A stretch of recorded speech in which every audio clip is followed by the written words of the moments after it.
All right, good morning, everybody. Welcome to the KSR Unscripted Show, Episode 3. I am your host, Dev, alongside my co-host, Oscar. Oscar, how you doing? Yo, That's doing all right.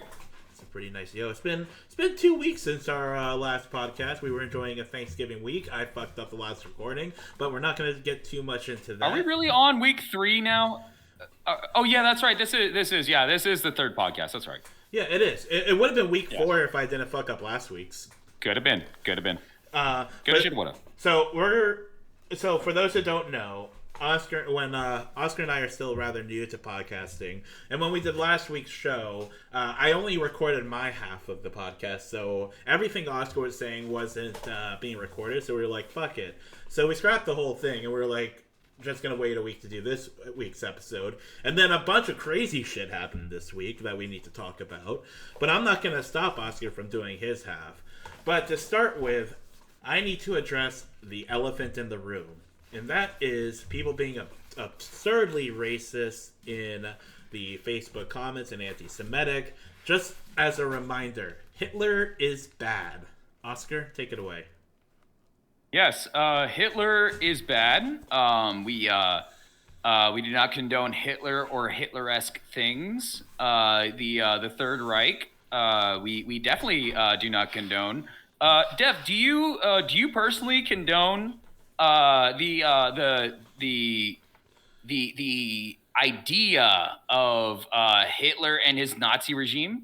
I don't condone Hitler or the Nazi regime. In fact, I don't. Amazing. That's what What a concept. bold take. You know who else doesn't condone Hitler or the Nazi regime? President Donald J. Trump. He does not condone Hitler or the Nazi regime. In fact, he's so far away from Hitler, his own daughter decided to become Jewish. Well, that's where you're wrong, Dev. You see, she's one of those infamous Nazi Jews. But she's Orthodox. Fucking- It's just I like how can't. I can't. just like how all of Israel is apparently Nazi Jews right now. Yeah, one of those infamous Nazi Jews. They're just like Hitler, I guess. I don't fucking know, dude. I can't keep up with this. It's just so stupid. I fucking hate the left.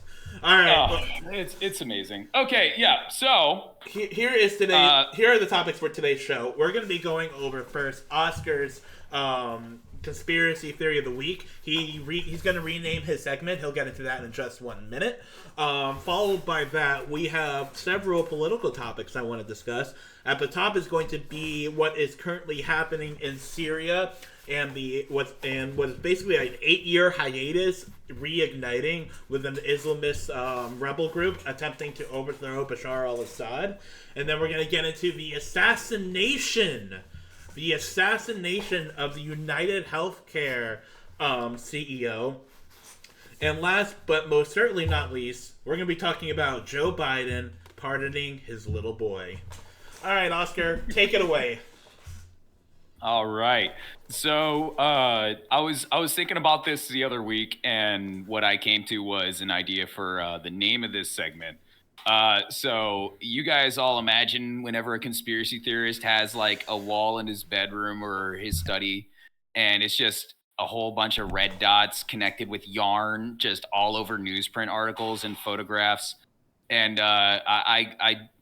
I came up with the idea to name this segment Oscar Connecting the Dots OCD. So that will be, that's what I came up with for the name of this segment now. I fucking love it. Yeah. So, okay. Today's topic, we brushed over it briefly. Didn't really dive too much into it because it's such a simple concept, so it's easy to go over. But it has such a great history. By great, I mean large. I don't mean awesome, because it's definitely not awesome. But it's definitely a very you'll understand why I'm saying this now. Rich history. So the black budget. The dark secret of the black budget. Yes, and I sent over to my host here an article. This was it's titled. Well, it was from. Okay, let me back up a little bit. So there was a news article from Washington Monthly, and it was dated May 1987. So that's how old this article is. And you can find it because this is declassified in part, sanitized copy, approved for release, 2011, December 20th. I'm not British. I don't spell my years like that. Yeah. It was garbage, but yeah, this is a sanitized version of whatever the CIA allows us to read for this news article, which I guess it's a little I don't know, but it's apparently like in 3 parts or something like that. I don't know. You can find out. You can actually do your own research on this. I think Dev will give some sort of link or post about it. You can read up on the whole thing. I'm only going to go through highlights here. Well, so the idea. Oh, go ahead. So real quick too, for those of you that are watching us on YouTube, I do currently have it pulled up for your reading enjoyment as we go through this. So you're more than free to follow along while Oscar goes deep into the dark secrets of the black budget. That's right. So apparently, there's many ways to acquire a sort of. So before I say that, I should probably get into what an idea of a black budget is. So we have a budget for everything. You probably have a budget in your business. You probably have a budget for X, Y, Z, even in your own home. Got a budget for eggs. You have a certain allotment for your groceries or a certain allotment for clothes that you'll spend throughout the year, whatever. And the government is no different. We have allotted budgets for everybody. But the black budget is basically the idea of it. And this is why I thought it was going to be a 10-minute segment. The idea of it is just unmarked, untraced money that is specifically toward one thing, and it's just lost if you ever wanted to look for it on records. It's essentially the idea of, black ops, whenever they just black out, it's redacted. Like the idea of it's the idea of redacted money. So you'll never be able to really trace it or see how much it is, but when it's declassified, we get an idea of it.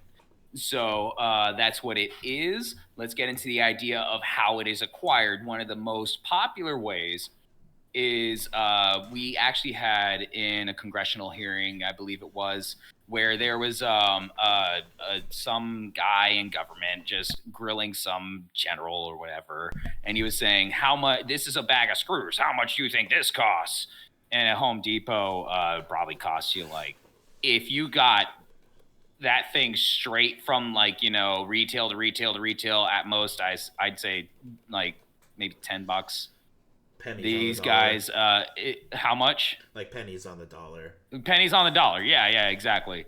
In today's economy. But then you see how much the military spent on it. It was like $2,000. So what is that? It's the idea of money laundering, I guess you could say, in reverse.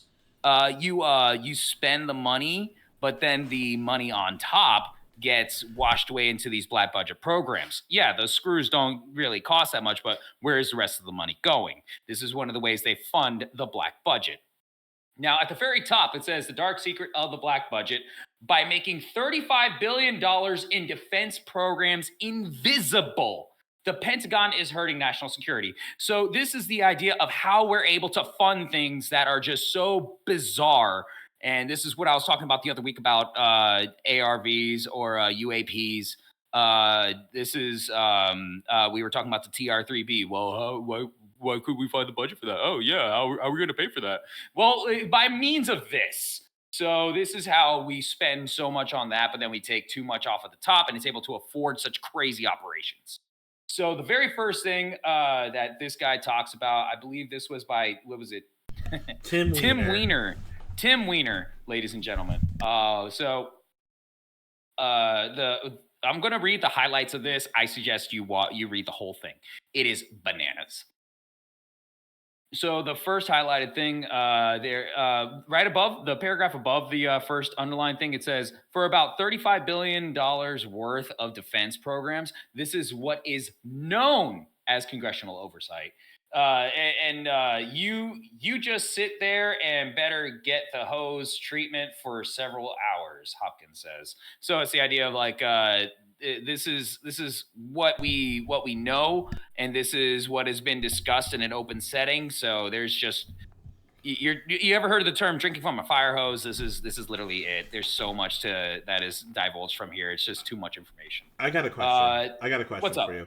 So, you said for about $35 billion worth of programs, it's congressional oversight. So, this was written in the year 1987, back when Ronald Reagan was in office. To put it into perspective how long ago this was, I was born in 1993.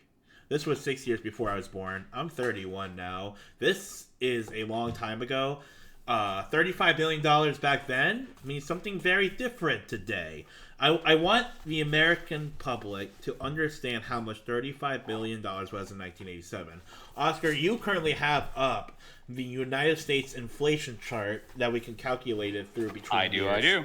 Can you tell me how much $35 billion in 1987 money is in 2024 money? All right, hold on to your hats, ladies and gentlemen. Here's the number. 97 trillion 255 billion, that is with a B, 633 million 802.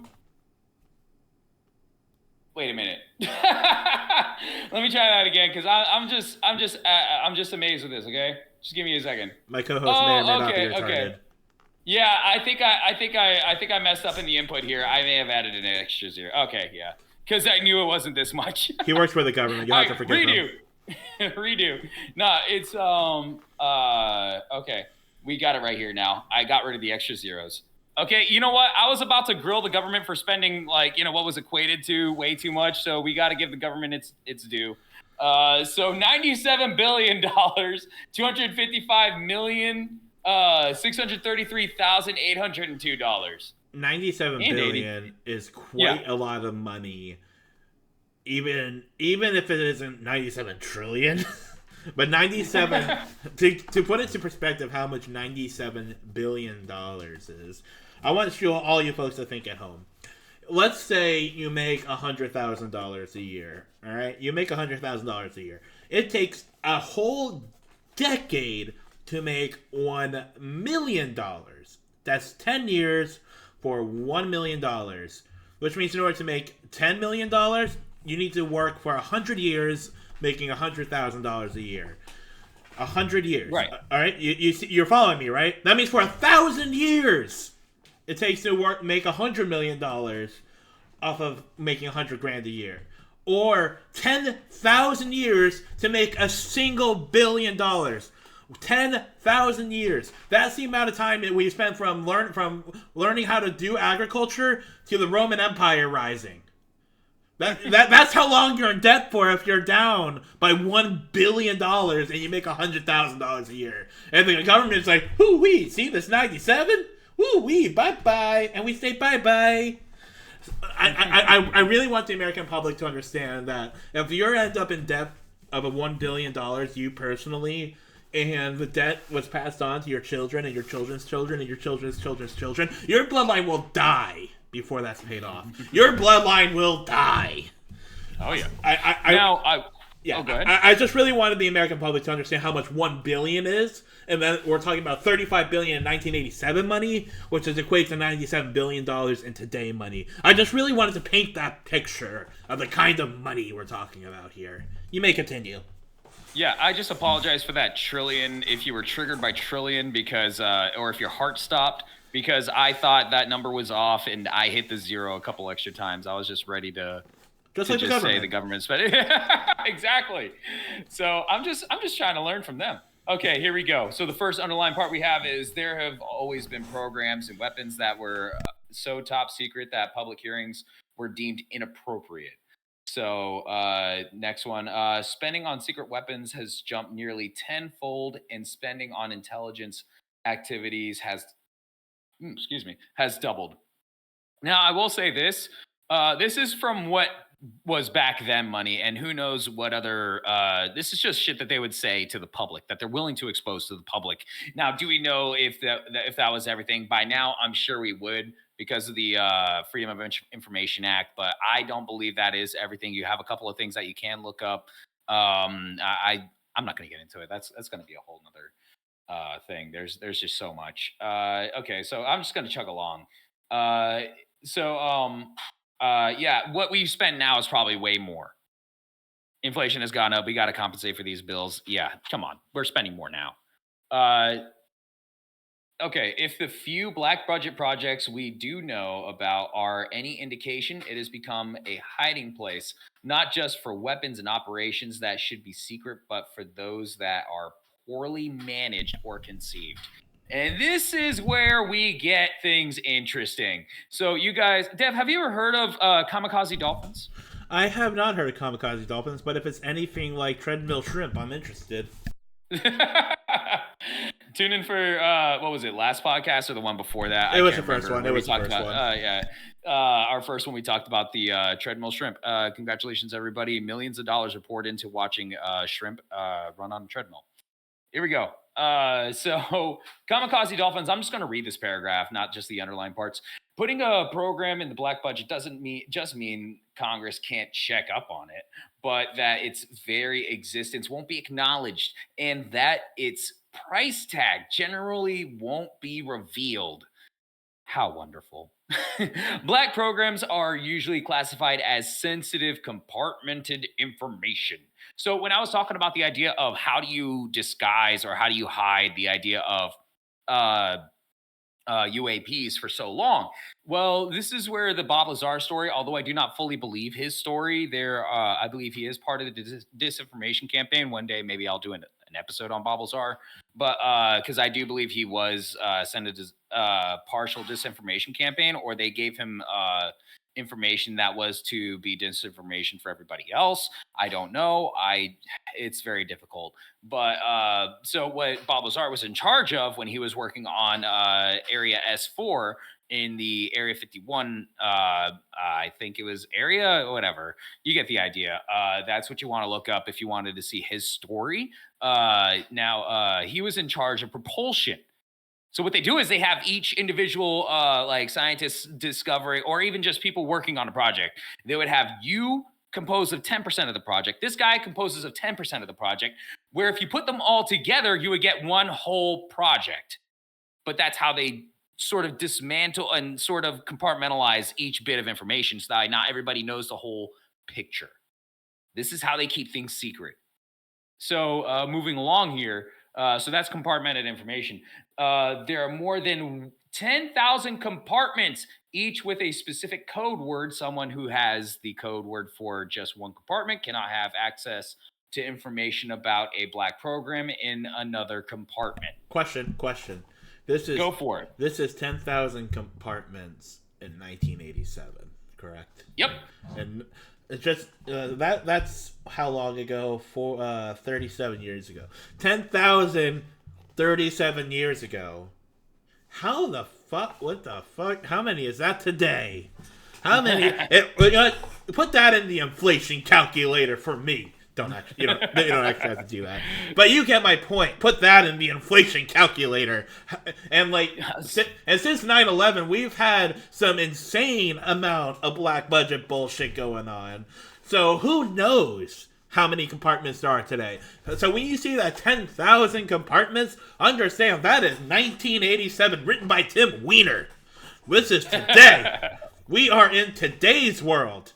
You may continue. I rest my case.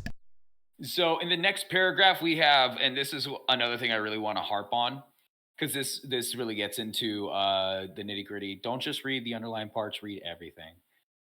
So black programs include the Navy's Advanced Tactical Fighters, the Stealth Bomber, the most expensive military project in American history. This is back then, by the way. Keep that in mind. That's not now. And Milstar satellites, the new global switchboard for nuclear war, designed to relay the launch orders for nuclear weapons from 70,000 miles in space. These three programs together may wind up costing somewhere in the neighborhood of $100 billion. Freeze for me. Mr. Calculator. Tell me how much money that is today, please. I knew you were going to ask. Here we go. $277 billion dollars, $873,239,436. I want to make something clear. Our defense Yeah. budget right now is probably like between $700-800 billion. This was for one thing in 1987. People bitch about our defense budget today. Those three programs. That's Those it. three Who knows programs. how many programs we have in 1987? So we're spending anywhere between $700-800 billion today, which is an insane amount. But it seems a lot more reasonable than just 3 programs costing that much money, roughly $300 billion worth in today's money. Back in 1987, people always say, "Oh, the American military budget goes up every year." No. You're not. If you're gonna bitch about the price of eggs going up for inflation, please understand that as when inflation is concerned, we don't spend nearly as much on our military right now as we did back during the height of the Cold War. Right. So I want to get into the underlying part, the one that's coming up right here. Skipping ahead, more than 2/3 of the money is hidden in the Pentagon's research, development, and procurement budgets, which include operating funds for intelligence. At least half of the Pentagon's black budget funds the CIA. The global listening post for the National Security Agency, the NSA, if you ever want to look into them, wonderful, like by wonderful I mean a scary story. And the super secret satellites of the National Reconnaissance Office, also very frightening. I don't know how I feel about the term super secret satellites. I love living in a glass house, you know, like I undress, my neighbors see me naked, I go to prison for indecent exposure. Rules for thee, not for me. All these only God and Weinberger know what else are shielded by the cloak of secrecy once reserved solely for the intelligence agencies. So Weinberger, that's another person to look up. I'll probably send you something. It's just too much to get into. I'm already Casper Weinberger. He's I'm not getting into him. You can get into him. You can get into it. Look, listen. Here's my theory. If only him and God know what's going on, like that says a lot. If only God knows what's going on. Okay, so he was a politician and businessman.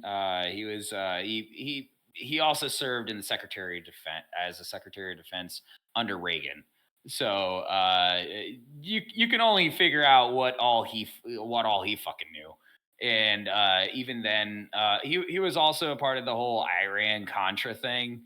And during that time, if you are aware of that story, we got in trouble for shipping blow over to the Contras, and yeah, there's a whole history on that. So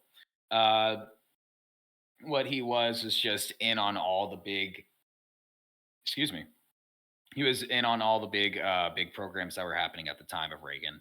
So that's what they mean by who knows what all he knows.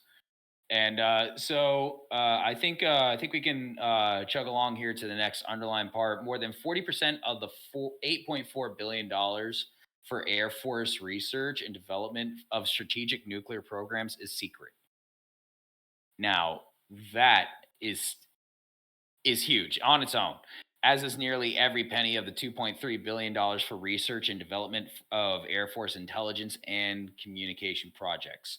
Now, this is 1987 money, but that is still a crazy amount. The stealth bomber is the most well-known project. I'm trying to find. Maybe I passed it here, but so maybe I passed it and skipped by it. So I'll just go ahead and just tell you about the kamikaze dolphins. So the idea was that oh, it's right here. My bad. So right next to kamikaze dolphins, Dev, if you want to go look to the right, I see it. You'll see the paragraph where it starts. Okay, thank you. I've already found it. So, for example, the black budget includes the Navy's Marine Mammal Project. So, a program to train dolphins as underwater kamikazes. It also includes the Pentagon's $40 billion plan to prepare for World War IV. Four. Since the Reagan administration came into office, the strategy has been to fight a 6-month-long nuclear exchange and still have enough left over to fight the next round. Bro, oh yeah. Listen, I'm just saying, if your strategy for World War III is to nuke everything to a fucking oblivion, there ain't gonna be a World War IV. I think, what was it? Was it Albert Einstein that said, I need not know what weapons are fought with World War III, but World War IV will be fought with sticks and stones? Like, we spent $40 billion to prepare for a war fought with sticks and stones. Another exchange, the exchange is through slingshots, not nuclear weapons. You're putting a rock in a slingshot. That's World War IV. Yeah. So this whole, I think I've been getting into this segment a little long here, but it's just to say that there have been so many projects that were just you want to talk about government spending.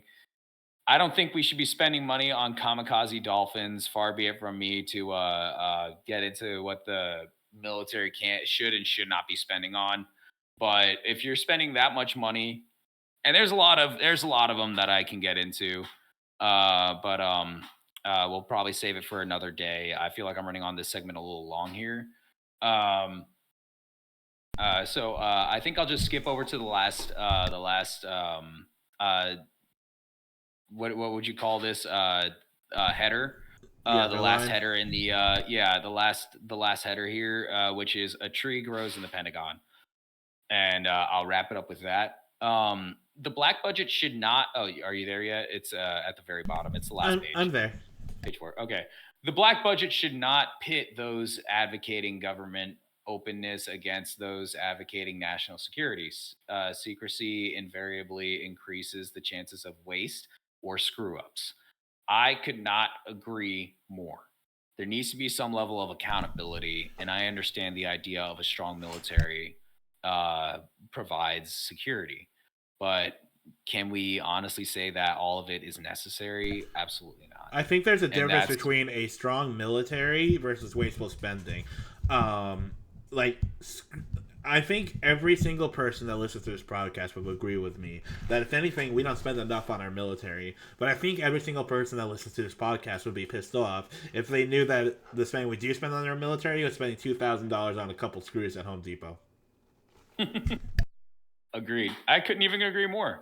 So yeah, that was my segment on the black budget. If you want to pour into this, there's plenty of resources if you wanted to see more on the idea of the black budget. But that's my segment on the black budget, and I already have the next conspiracy lined up. And tune in for that one, especially because it is going to be bananas. And if you'd like to get into that is the end of today's segment of OCD. Awesome. Thank you, Oscar, for a wonderful presentation on the black budget through your segment OCD. It makes me wonder how much black budget is involved in the Biden administration.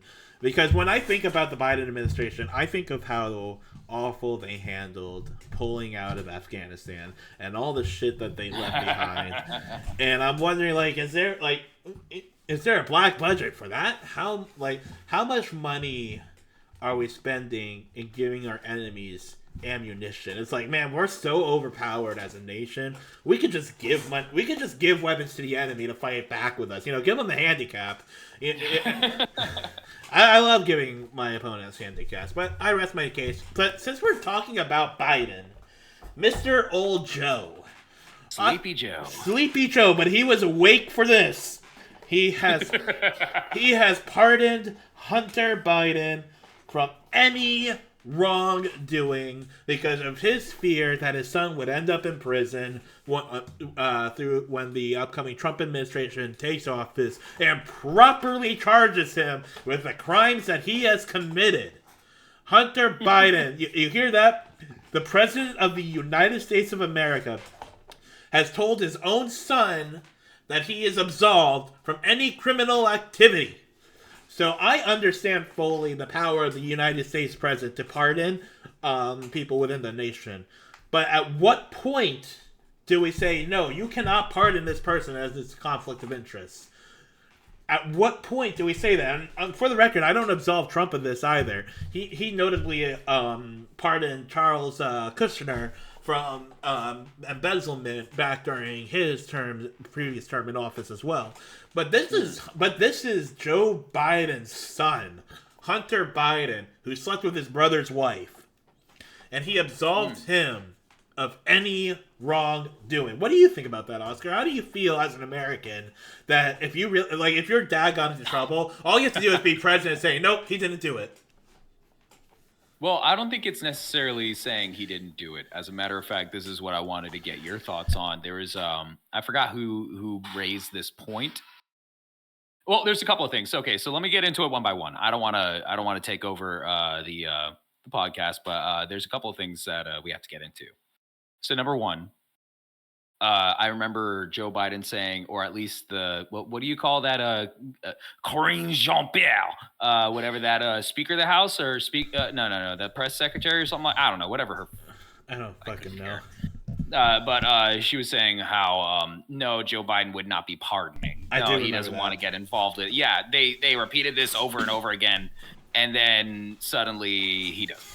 So I guess they were just waiting on the fact of whether or not Trump was going to get in office or not, and then they sort of backpedal like, maybe we should go ahead and do this now. I mean, what does he have to lose after all? Like, if he he either does it or he doesn't. I mean, if he doesn't do it, it's not like he's not going to get reelected. He's already not.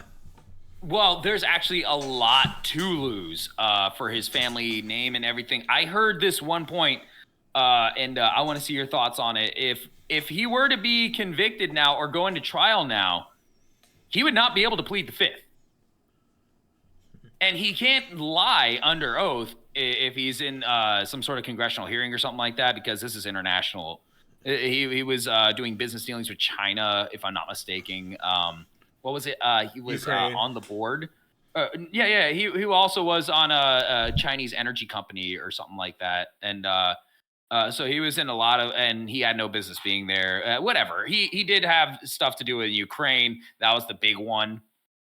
And 10% for the big guy. Now they can ask, so who was the big guy? And he really can't lie under oath.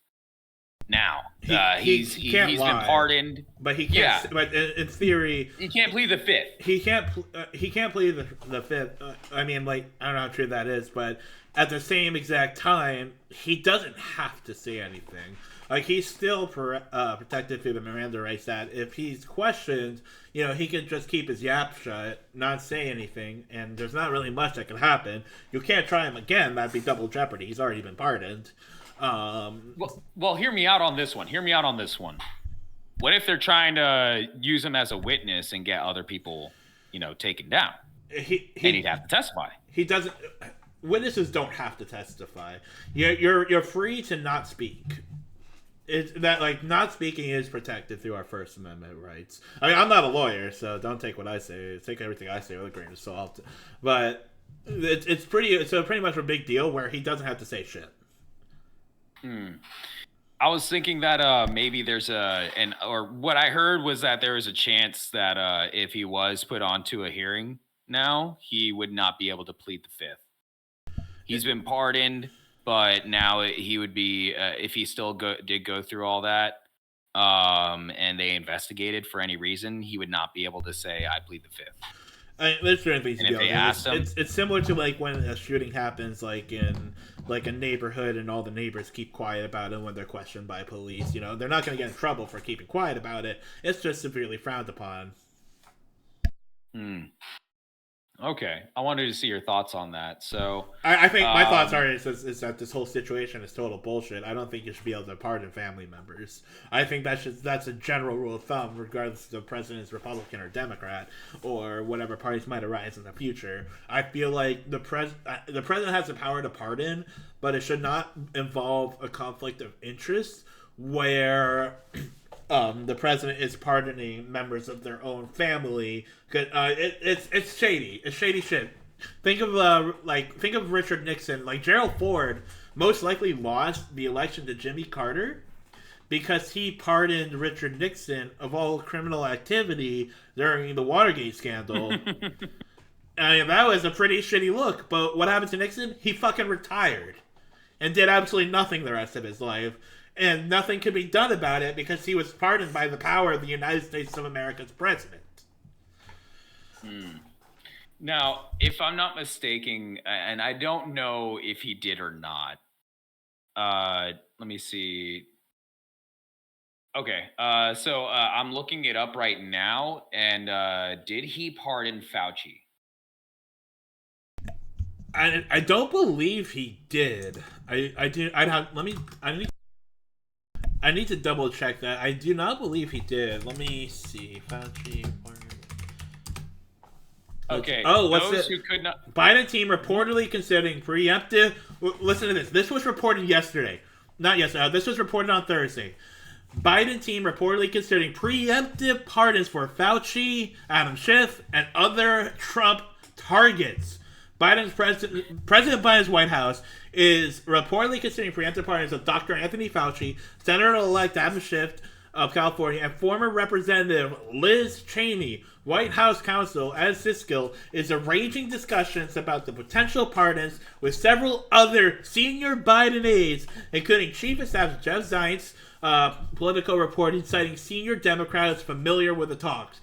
The president, who granted a sweeping pardon to his son, Hunter, for the past 11 years of crimes or potential crimes, earlier this week, reportedly has not been roped in on the deliberations. The conversations included whether Fauci, Schiff, or Cheney would even accept the preemptive pardon, which would suggest wrongdoing and exaggerate criticism brought by President-elect Trump's team.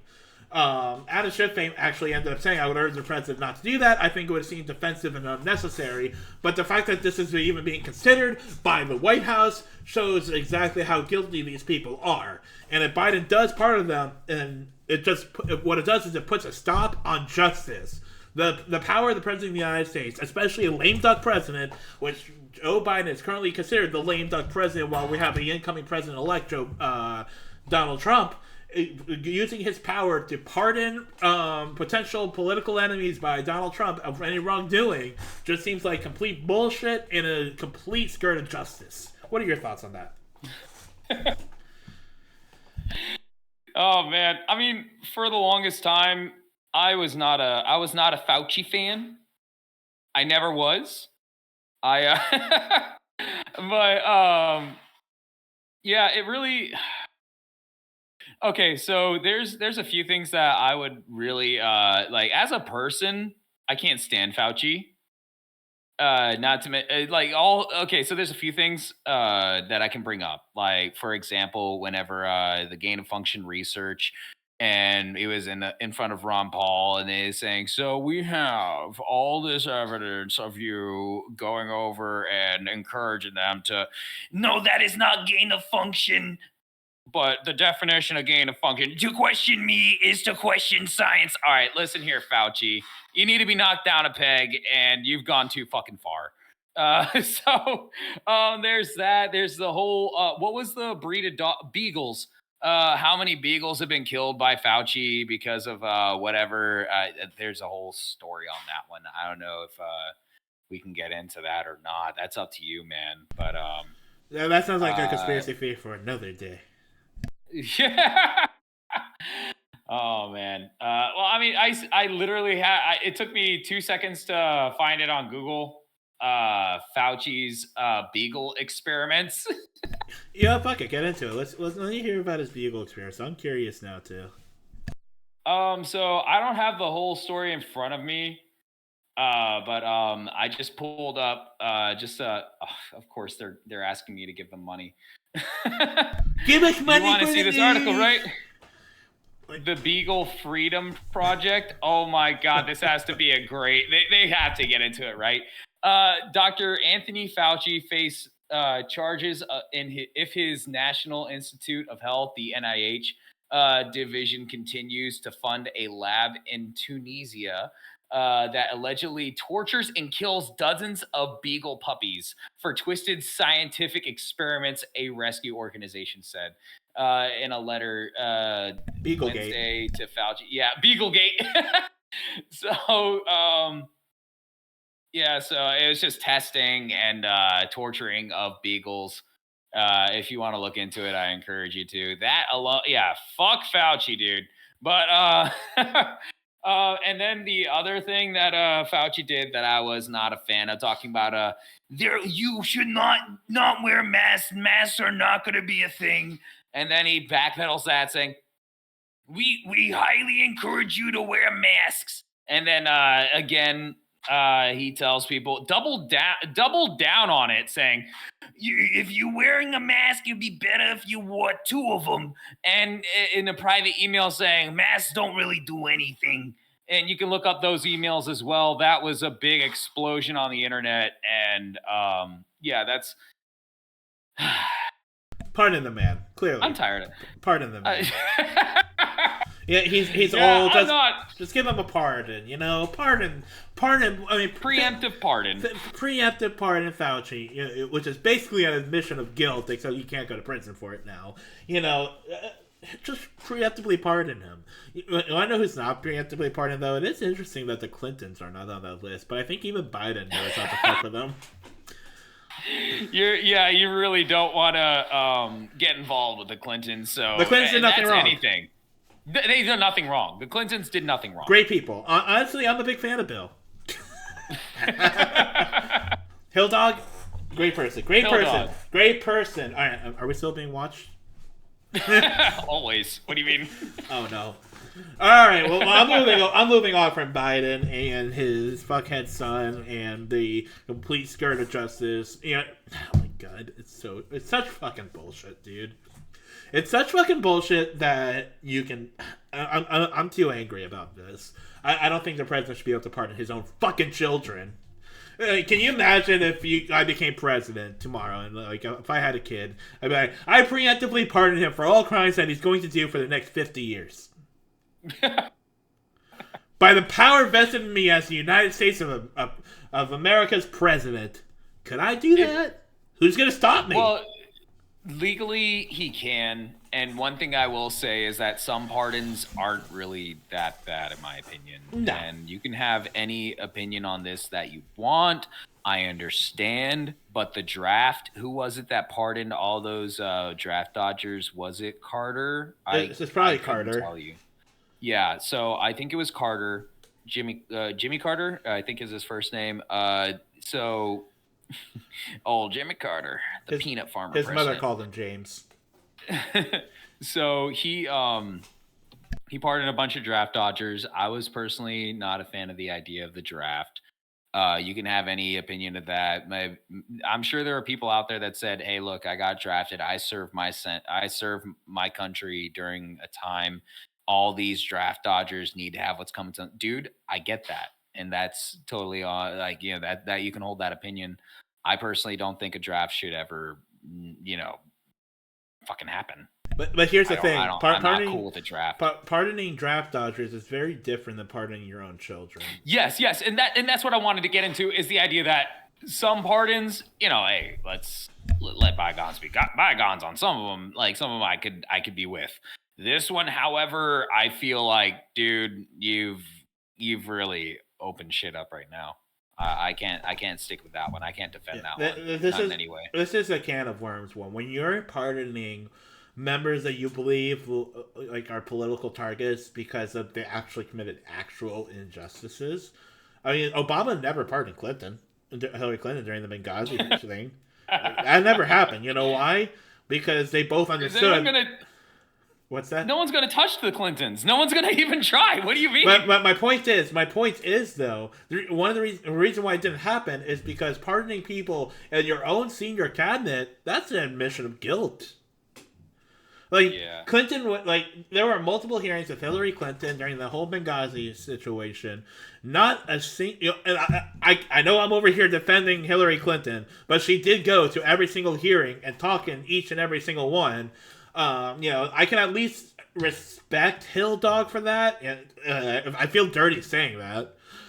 Don't get me wrong, but like we're not pardoning her for what she did. She actually did go to the Senate committees to discuss what happened. Whereas on this flip side, we're just fucking Biden's just preparing to pardon A, B, C, and D. I mean, if Adam Schiff is saying he doesn't want to be pardoned, he understands that it's because it's going to be considered an admission of guilt.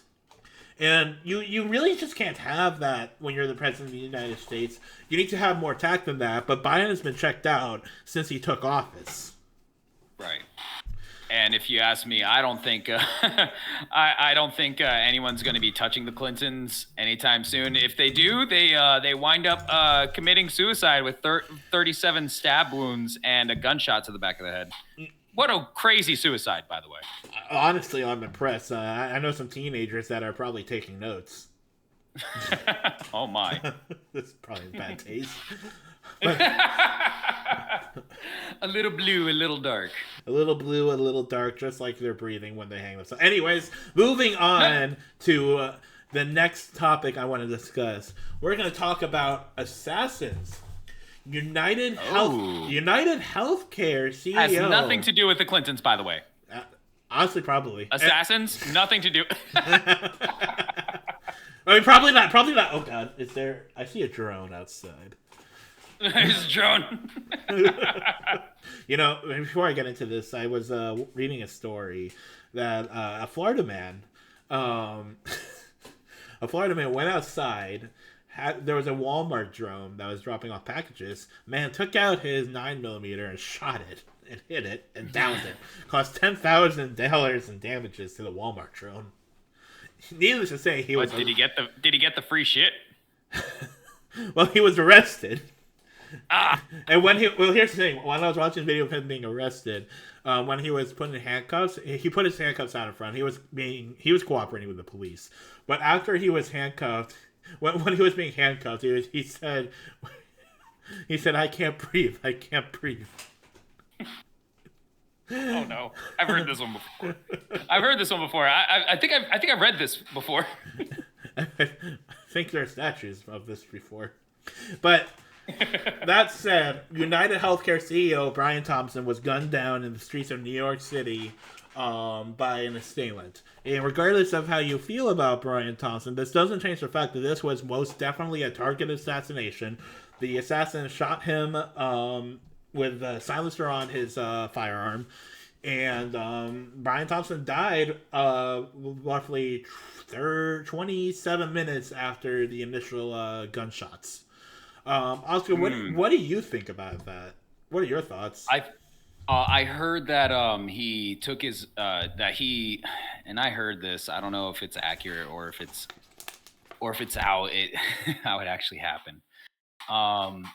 He had a mask on and he concealing identity. I get it, but I heard he took his mask off to like flirt with some woman or something like that, or catcall or something. And that's how they got a picture of his face.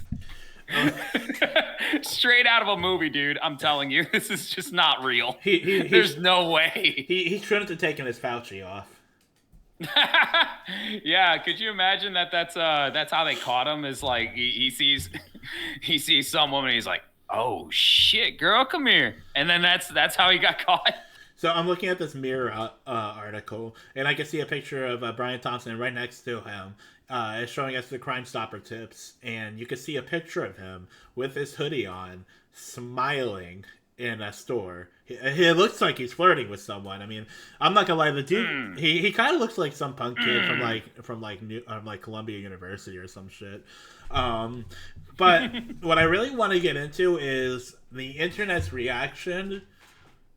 No one has sympathy for Brian Thompson. For those who don't know, no one has sympathy. Not a single. None. I don't even really have sympathy. Sympathy. Listen, you'll have to forgive me. My Jewish list comes out way too much. It's just part of my people. Like we all have our own intricacies when it comes to who we are as people. I mean, Oscar, you're Puerto Rican. You have your own intricacies too. Yes. You have words that you can't say no matter how hard you try. But what I was getting to is no one has any sympathy for Brian Thompson. I'm going to be honest, I don't really have much sympathy for the guy either. Do I think he deserves to be gunned down on the street like the dog he is? No, I don't. But at the same time, his company was completely creating a sham of the United States healthcare system, and if anything, it exposed the realities of how awful the U.S. healthcare system is under the Affordable Care Act, and how absolutely insane and how large that these health insurance companies have gotten. And I do believe in what JFK said, before he was gunned down on the street, that if you make peaceful revolution impossible, violent revolution is inevitable. I think that the killer was working for an underground revolutionary group, and I would not be shocked if we saw more targeted political assassinations like this in the future. It kind of almost reminds me of like the Gracchi brothers back in the Roman Republic, and then the eventual lead up to Sulla and Marius, and the multiple political assassinations that were taking shape in the Roman Republic prior to the rising of Augustus Caesar. Well beyond that, if I were to put the United States in a timeline in that area, I'd probably put it somewhere around where the Social War is, around circa 100 BCE. But I don't think this is the last political assassination we're going to see, but I think that we have entered a brand new political era this week following the assassination of Brian Thompson at United Healthcare. What are your takes on that? I have a couple that I wanted to get into for this story. But first, I heard somebody saying um, if if he went to the hospital and his insurance didn't cover it, is that is that a possibility, or uh, is that just a cruel twist of irony? Like, how would we classify that? Well, you see, he's the CEO of the company. He went up there, and his aide said, "Sorry, we don't take his health insurance here." Tragic. But for on a serious note, so there's a couple things. Number one, I'll get into the more political aspect of it first. As far as I understand, these a lot of these insurance agencies, not just health or healthcare healthcare insurance agencies, not just them. There's also pharmaceutical insurance, whatever. You get the idea.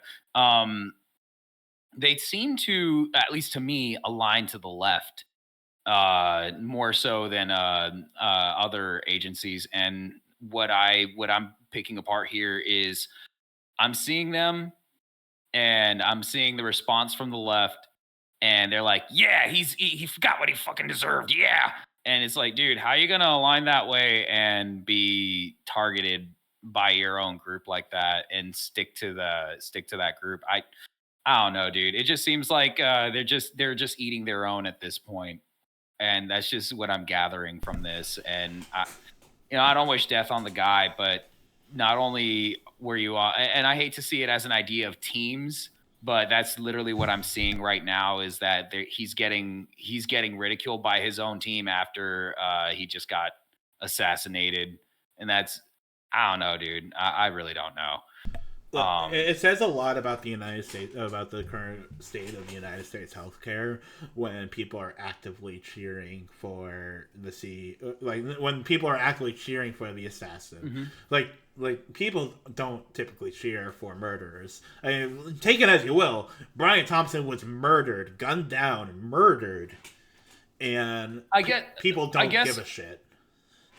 I guess in some circumstances you can say that indirectly his company is a murder when you think about it indirectly. And yes, it is kind of a stretch, but follow along with me here. How many people do you know personally, or how many people do you know, or can even think live the life of without insurance, and then they just fucking are suffering, and grandma's HMO isn't covering this, so it looks like she's going to be suffering with this limp for the rest of her life. And then she falls down the stairs, and then she couldn't get up, and now she's stuck there.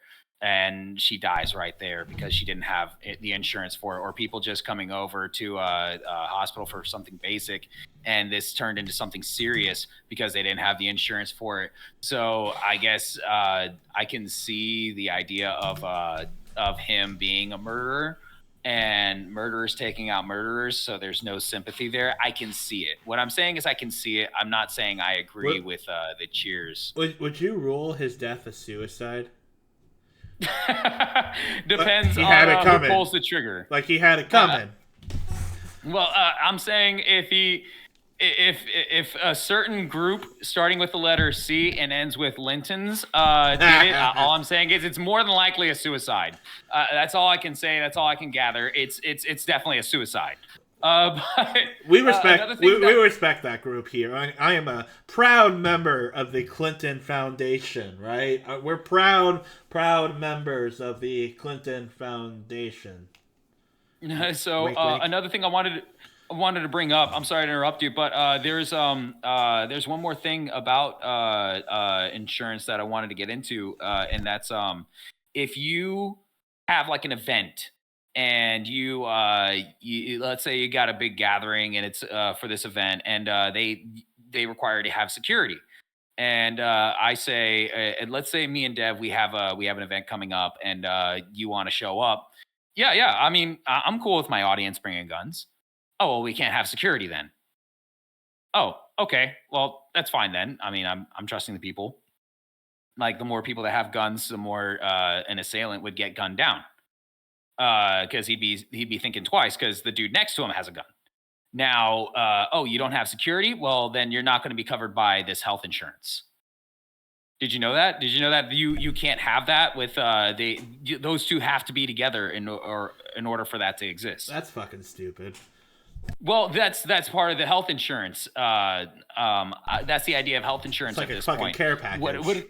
Yeah, exactly. So you have a lot of conditional statements with health insurance. That's just a fun fact and not so fun fact, however you want to look at it. And I find it appalling. I find it disgusting that we have to have it, even though we may not need it for most of our, as an average Joe, and for somebody who's like, a bigger fish, you have to have it, and you're damned if you do and damned if you don't. That's my thoughts on it. Well, I'm going to shift away from Brian Thompson and the opinions of surrounding his death. Right now, the assailant has not been caught. I would not be shocked if he's being hidden by some underground revolutionary group. It would not. Last I heard, he might be hiding out in Atlanta, which, I mean, Atlanta's kind of a shithole country anyways. See how I say country? Before people take it out of context, I'm well aware Atlanta's a fucking city, because people will definitely take what I just said out of context. They've already taken so much we said out of context. No fucking kidding. Well, they don't wear regular ass jeans, Oscar. They don't wear regular ass jeans. That's what I'm saying. I wear regular ass jeans. Actually, I don't really wear jeans at all. But you wear regular ass jeans, don't you? All the time. Perfect. You know who else wears regular ass jeans? Bashar al-Assad, but he doesn't. So we're going to talk about Syria. So Israel's and Palestine's situation is more or less winding down in a lot of ways. There's been a continuous truce with Hezbollah, which makes sense. Most of Hezbollah's leaders, dead. Most of Hamas's leaders, fucking dead. I mean, at that point, it's like, ceasefire, guys, ceasefire. You've already killed the head of the snake. Ceasefire. But that means that the United States doesn't have something to get involved in, right? Unless Syria sparks up again for the first time since 2016. Do you know how long ago that was? 8 years ago. 8 years ago. And who was president-elect 8 years ago? Donald J. Trump. And who was trying to screw the situation up? The previous Democrat president. Or was it the previous Democratic vice president? Think about it. Who was vice president in 2016, Oscar? Tell me his name.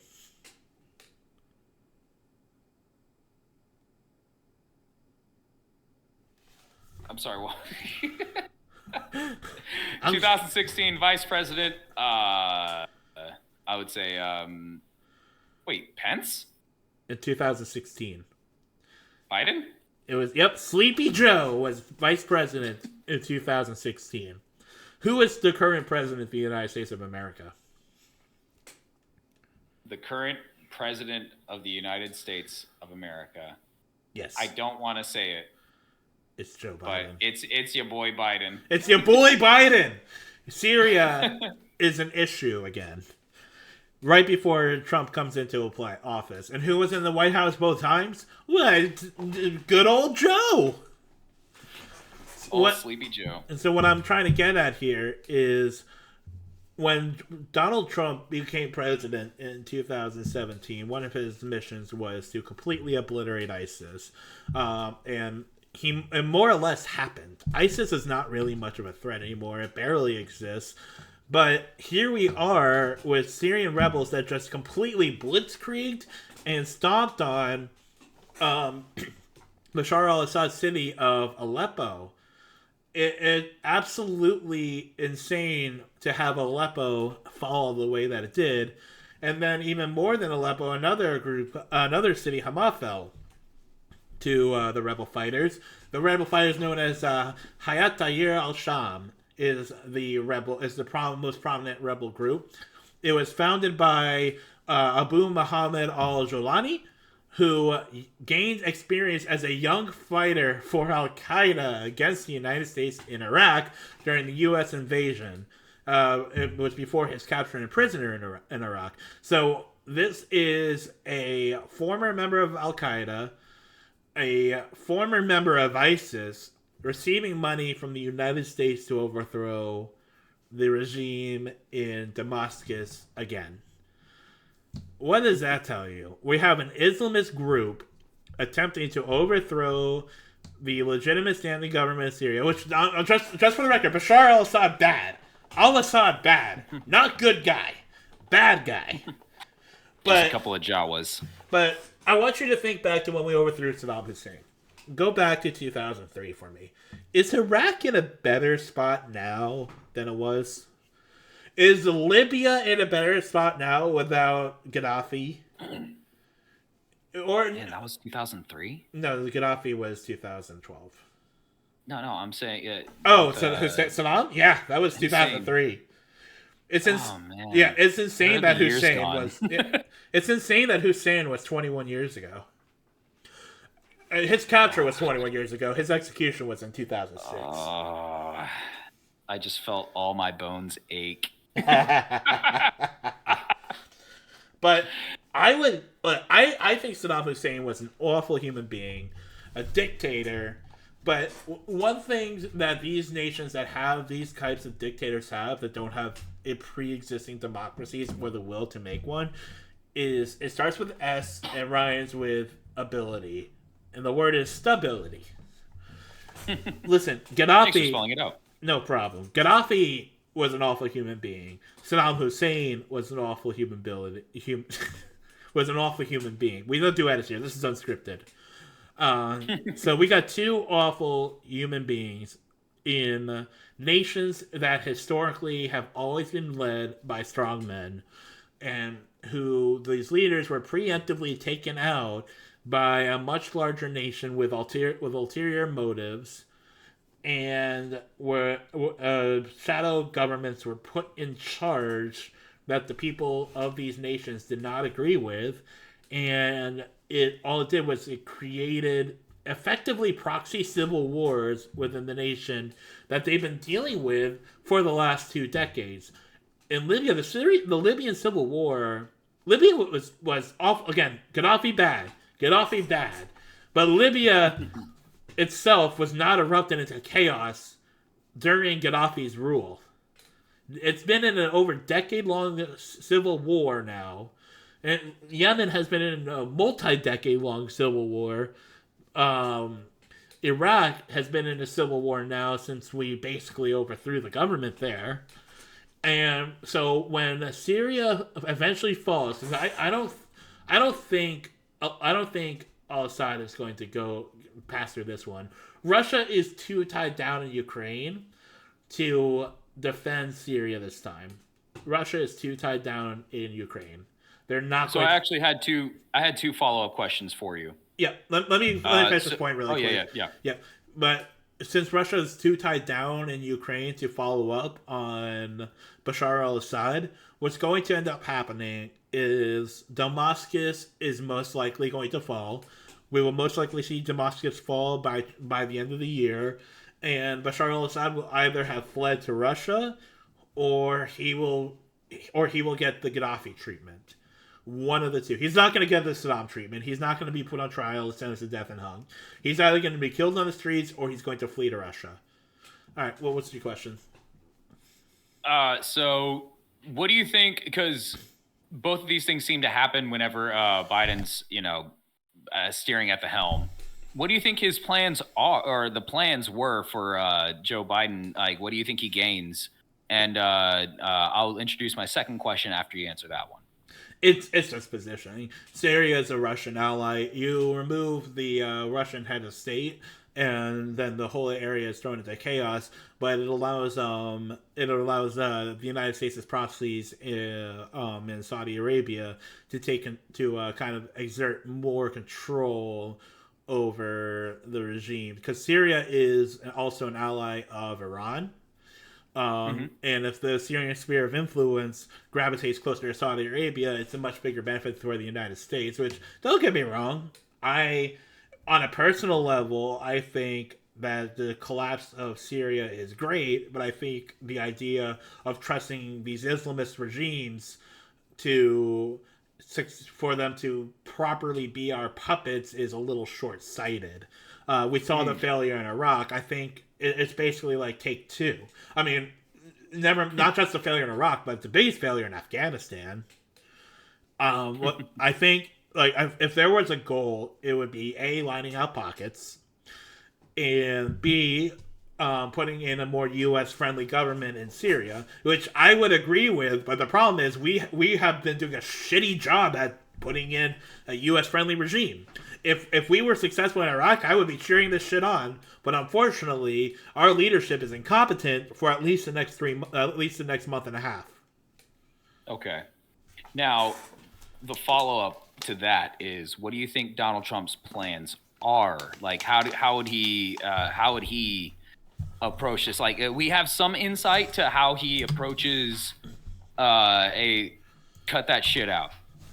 We have some examples of that. Do you think we see those examples coming strong into his presidency? Do you think that we see more examples of that, or do you think he's just going to perpetuate it? How do you see? Because if it benefits America in that regard, do you think that he's going to perpetuate it, or do you think it's so much to the point where it's we're pulling out? What do you think of that? What if I just quote what he said at 10:32 a.m. this morning?